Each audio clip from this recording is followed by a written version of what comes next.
இந்த நியூ இயரில் ஒரு நல்ல விஷயம் நடந்திருக்கு. நாங்க எல்லாரும் ஃபேமிலியா சேர்ந்து சதுரகிரி போயிட்டு வந்துட்டோம். ஸோ சதுரகிரி அப்படின்றது வந்து நமக்கு நெனச்சு பார்க்க முடியாத ஒண்ணா இருந்தது. என்ன பொறுத்தவரைக்கும் எங்களுக்கு.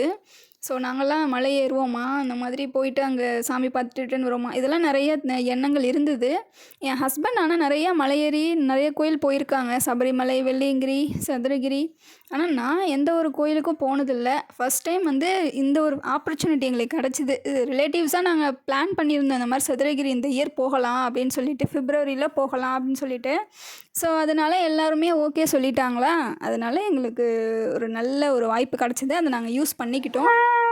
நான் ஏற முடியாது, இல்ல ஏறலாம் எந்த ஒரு தாட்டுமே இல்ல எனக்கு. போகலாம் அப்படின்றது தான். எனக்கு ரிலேட்டிவ்ஸ் கூட அவுட்டிங் போறது ரொம்ப ரொம்ப பிடிக்கும். ஸோ அதனால நம்ம எதுனாலும் பரவால்ல போய்க்கலாம் அப்படின்ட்டு நான் அதெல்லாம் யோசிக்க கூட இல்ல. பட் மலை அவ்வளோ பெரிய மலை அந்த மலை. ஸோ அதையும் ஏறிட்டு சாமி பார்த்துட்டு இறங்கிட்டு வந்தாச்சு. ஸோ இது எல்லாமே நம்ம சிவனோட செயல் தான். எந்த ஒரு பிரச்சனையும் இல்லாம நல்லபடியா போயிட்டு நல்லபடியா வந்தாச்சு. ஒண்ணே ஒண்ணு என்ன அப்படின்னா, மலை மேல அங்க கொஞ்சம் அன்னைக்கு ஸ்டே பண்ணியிருந்தோம். விடிய காலம் தான் இறங்குனோம்.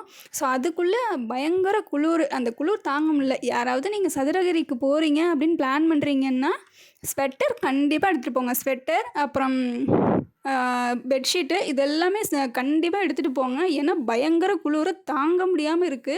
ஸோ நைட்டு தான் தெரியுது. பகல்லலாம் தெரியல. நைட்டு தெரியுது. ஸோ அதனால எல்லாருமே அத உஷாரா எடுத்துட்டு போய்க்கோங்க. ஸோ அது ஒண்ணு தான் எங்களுக்கு பெரிய ப்ராப்ளமா இருந்தது. மத்தபடி ரொம்ப என்ஜாய் பண்ணிட்டோம்.